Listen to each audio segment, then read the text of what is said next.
देवा घरा बा भौजी अरे कांधा बापर कामर लेके संगे चली है देवा घरा बा भौजी अरे जाला बा चढ़ा के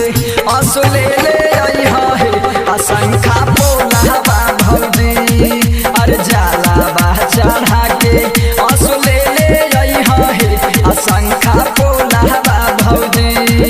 अरे वो करो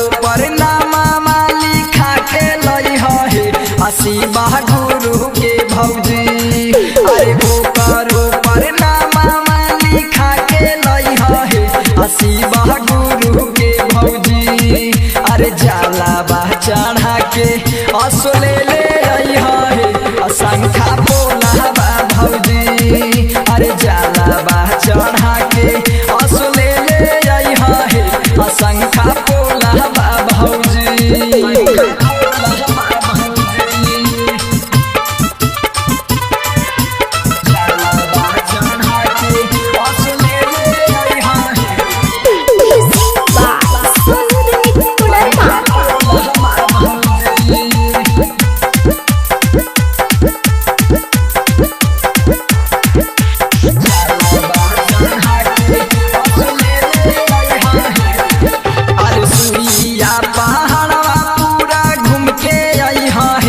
सुना बातिया भौजी अरे सुइया पहाड़ा पूरा घूम के आई है सुना बातिया भौजी अरे जाला बा चढ़ा के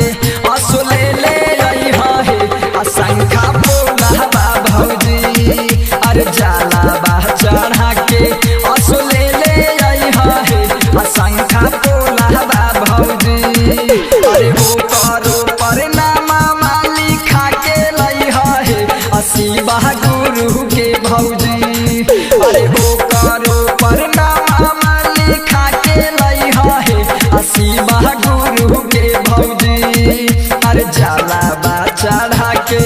असुले ले आई है असंखा बोला बा भौजी अरे जाला बा चढ़ा के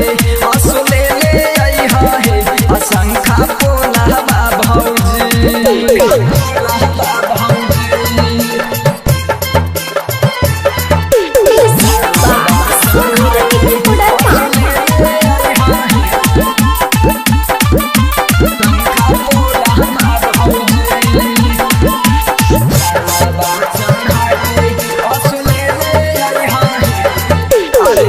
राजेश देवर के संगे ले जाई है देवा घरा बा भौजी